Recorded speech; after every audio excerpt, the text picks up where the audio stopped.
तो आज हम पढ़ेंगे refraction through a spherical surface.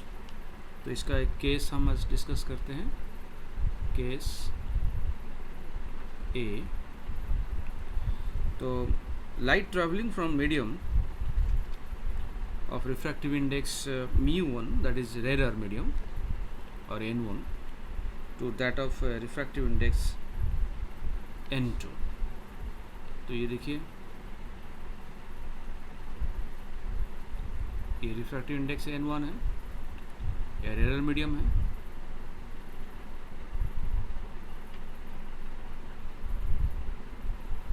और ये डेंसर मीडियम है जिसका रिफ्रैक्टिव इंडेक्स n2 है। तो हमारा डिस्कशन करने का जो बात है कि लाइट जब रेयर मीडियम से डेंसर मीडियम को जाता है, लाइट जब रेयर मीडियम से डेंसर मीडियम को जाता है तो क्या होगा? जब एक स्पेरिकल सरफेस के थ्रू वो पास करेगा। आप देख सकते हैं यहाँ पर एक स्पेरिकल सरफेस है, कन्वेक्स स्पेरिकल सरफेस, इसके थ्रू लाइट जा रहा है। तो यहाँ पर ऑब्जेक्ट है, एक रे है, this is the incident ray, this is refracted रे, तो दूसरा एक रे ऐसे जा रहा है और यहाँ पर दोनों रिफ्रैक्टेड रे मीट करके इमेज बना रहा है। तो ये इमेज है। तो ये सेंटर ऑफ कर्वेचर है। सेंटर ऑफ कर्वेचर को यहाँ पर नॉर्मल की तरह यूज किया गया, क्योंकि कोई भी लाइन जब सेंटर ऑफ कर्वेचर के थ्रू जाता है तो वो स्फीयर के प्रति नॉर्मल होता है और वो रेडियस भी होता है। तो ये हुआ एंगल ऑफ इंसिडेंस और ये हुआ एंगल ऑफ रिफ्रैक्शन। ओके, अब हम डिस्कस करेंगे। तो केस ए बात है वो मैं बताना चाहूँगा। केस ए क्या है?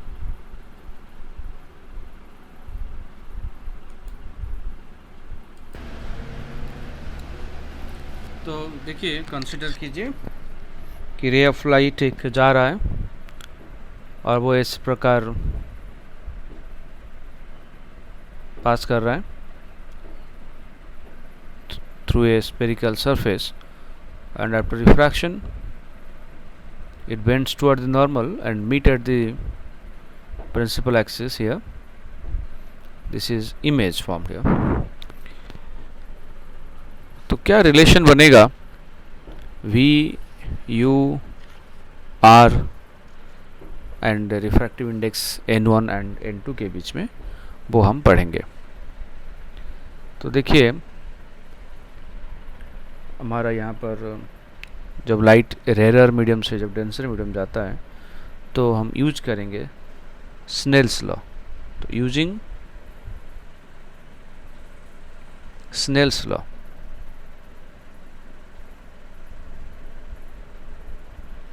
यहाँ पर हम देखेंगे कि ये आई एंगल ऑफ इंसिडेंस है या एंगल ऑफ रिफ्रैक्शन है। तो sine I by sine r is equal to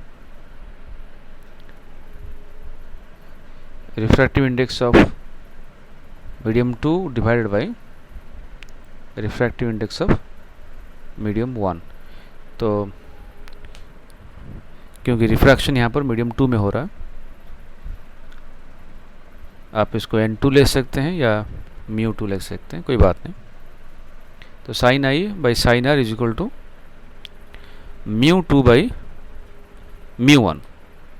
देखिए, μ2 बाई μ1 होता क्या है? Refractive index of medium 2 with respect to 1 is also equal to absolute refractive index of medium 2 divided by absolute refractive index of medium 1। ये आपको पता है। और Snell's law के अनुसार refractive index of medium 2 with respect to 1 is equal to sin I by sin R, and that is also equal to mu 2 by mu 1. Okay, और हम cross multiply कर सकते हैं, तो mu 1 sin I is equal to mu 2 sin R. क्योंकि जो angles are very small, alpha, beta, gamma, i and r, ये सब छोटे एंगल है, क्योंकि हम लोग एजम्पशन में लिए हैं कि aperture of the spherical surface is very small, तो इसीलिए एंगल्स आई एंड आर ये बहुत छोटे होंगे. So since angles are very small, तो इससे क्या होगा, आप देख सकते हैं कि sine i is equal to, हम आई कह सकते हैं. For small angle trigonometric function जो है साइन आई, वो is equal to i, and sine r is equal to r है. ओके, तो यदि ऐसा हुआ तो मैं यहाँ पर क्या लिख सकता हूँ कि mu 1 i is equal to mu 2 r. Okay, तो अब देखिए आपको ये जो ट्रायंगल है आपका O P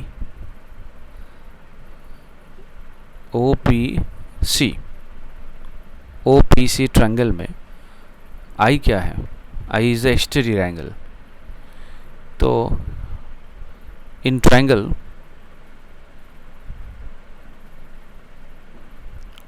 O P C, क्योंकि आई एक्सटीरियर एंगल है, तो एक्सटीरियर एंगल हमेशा sum of the two farthest interior angle होता है, और इस कारण हम लिख सकते हैं कि I is equal to alpha plus gamma. Is it clear? क्योंकि यहाँ पर आप देख सकते हैं कि आई यहाँ पर ओ पी सी, फिर से दोबारा कहता हूँ ओ पी सी, इस ट्रायंगल में आई एक्सटीरियर एंगल है, इसीलिए I is equal to sum of the interior angles. Interior angle यहाँ पर कौन है, अल्फा एंड गामा. उसी प्रकार आप एक दूसरा ट्रायंगल देख सकते हैं, और वो दूसरा ट्रायंगल यहाँ पर है, वो है P C I. P C I, तो इस पी सी आई ट्रायंगल में Y is the exterior angle, sorry gamma is the exterior angle. So gamma is equal to r plus beta. समझ में आ रहा है? So in triangle P C I, gamma is equal to r plus beta. R plus beta, तो r कितना होगा, r is equal to gamma minus beta. समझ में आया? तो हमें आई का वैल्यू यहाँ पर मिला अल्फा प्लस गामा, और आर का वैल्यू मिला that is gamma minus beta. यदि मैं इसको इक्वेशन 1 देता हूँ, तो इक्वेशन 1 में इन आई एंड आर, इन दोनों का वैल्यू पुट करूँगा, तो होगा क्या, थोड़ा इसको स्क्रॉल करते हैं, ऊपर ले लेते हैं, तो देख सकते हैं आप यहाँ पर। तो म्यू 1 आई के बदले हम लिखेंगे alpha plus gamma is equal to mu 2, इस इक्वेशन देखिए, म्यू 2 आर, तो आर क्या है, r is equal to gamma minus beta, gamma minus beta. Okay, अब मैं इसको मल्टीप्लाई करूँगा, तो mu 1 alpha plus mu 1 gamma is equal to mu 2 gamma minus mu 2 beta. Okay, अब एक काम करेंगे, मुझे गामा 2 टर्म में है, यहाँ पर है, यहाँ पर है, और मैं इसको म्यू 2 बीटा को LHS की ओर लाऊंगा, तो mu 1 alpha plus mu 2 beta is equal to mu 2 gamma minus mu 1 gamma, जिस यहाँ पर मैं गामा को कॉमन ले आऊँगा, तो म्यू 2 माइनस म्यू 1। अब क्योंकि एंगल्स बहुत छोटे हैं, इसलिए मैं आपको बताना चाहूँगा।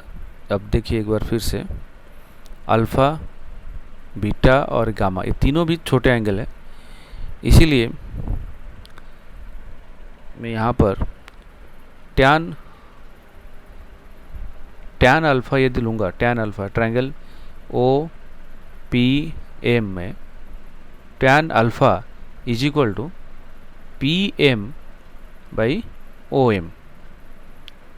उसी प्रकार टैन गामा इस ट्रायंगल में, कौन सा triangle, C P M triangle में, tan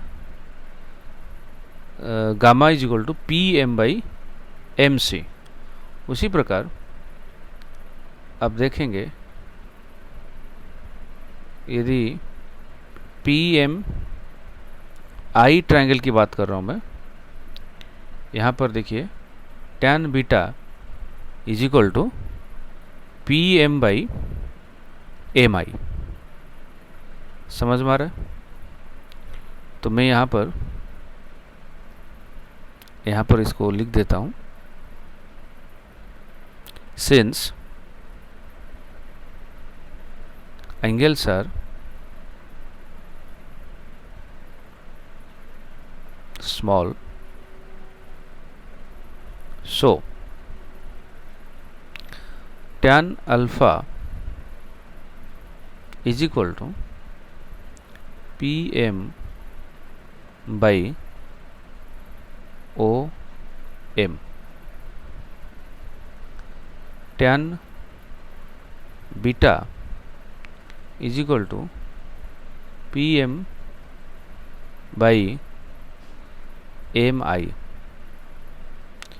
tan gamma is equal to Pm by mc। Okay, यहाँ पर आपको ध्यान देना होगा कि क्योंकि जो स्पेरिकल सरफेस हमने लिए हैं, कॉन्वेक्स स्पेरिकल सरफेस, इसका अपर्चर बहुत छोटा है, इसीलिए ये जो रे है ओ पी, इसे हम एक पैराक्सियल रे मान सकते हैं। पैराक्सियल रे मतलब जो इंसिडेंट रे प्रिंसिपल एक्सिस के वेरी क्लोज होता है, और इसके कारण जो परपेंडिकुलर यहाँ पर ड्रॉ हुआ है पी से एम की, पी एम जो परपेंडिकुलर है, तो M point is very close to pole, इसमें P लिख देता हूँ पोल।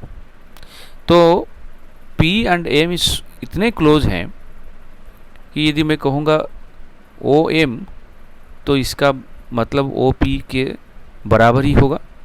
हम कह सकते हैं कि इनका अपर्चर बहुत छोटा होने के कारण M is very close to P, so OM को हम क्या कर सकते हैं, OP भी ले सकते हैं। सॉरी, यहाँ पर हमने P लिए हैं एक तो, मैं इसको P डैश लेता हूँ। तो PM बाई OP डैश। उसी प्रकार tan बीटा जो PM बाई है, PM बाई MI जो है, MI, मैं इसको ऐसे कह सकता हूँ, P डैश I कह सकता हूँ, P डैश I। उसी प्रकार PM बाई MC जो है, मैं इसको P डैश से ले सकता हूँ। ओके, इसके बाद हम थोड़ा नीचे जाएंगे, जो पहले हम पढ़ चुके हैं। यहाँ पर हम लोग देखें कि μ1 alpha plus μ2 beta is equal to gamma whole bracket μ2 minus μ1। Okay,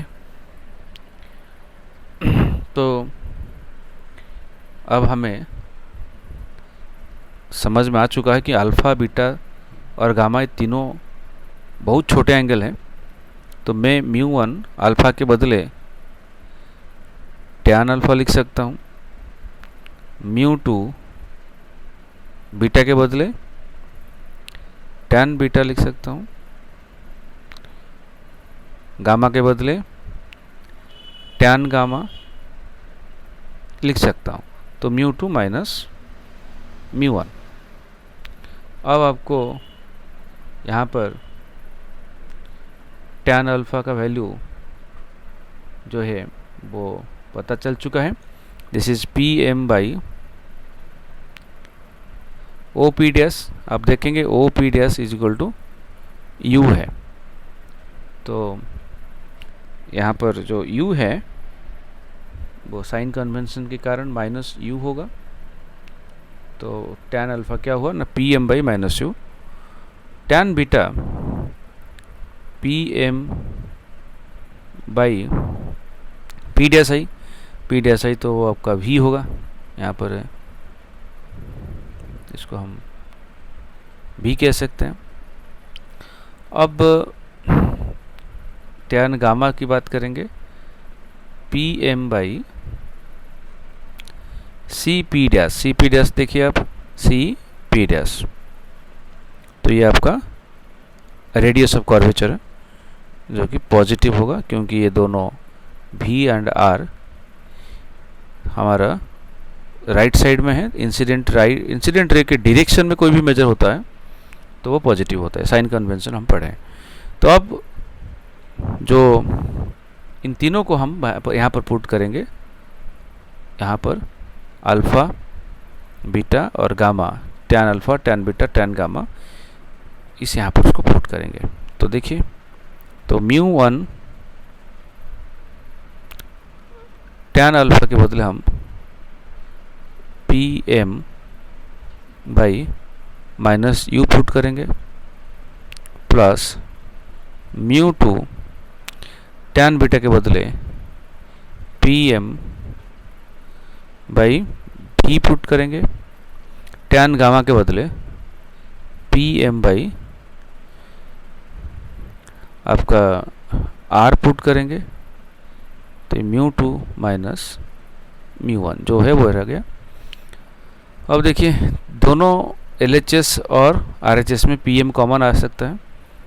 LHS में PM कॉमन है तो हम PM को कैंसिल करेंगे, तो ये हो जाएगा μ1 by U1 sorry U plus mu two by v is equal to mu two minus mu one by r. और इसको हम थोड़ा अरेंज करेंगे तो mu two by v minus mu one by u is equal to mu two minus mu one by are.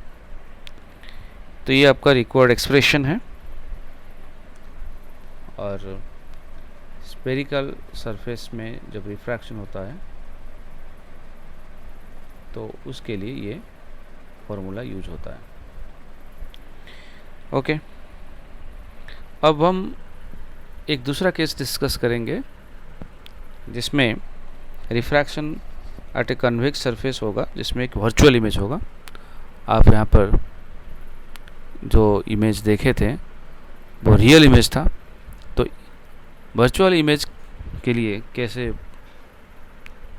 Formula में किस प्रकार बदलाव होता है या नहीं होता है वो हम नेक्स्ट मीटिंग में पढ़ेंगे।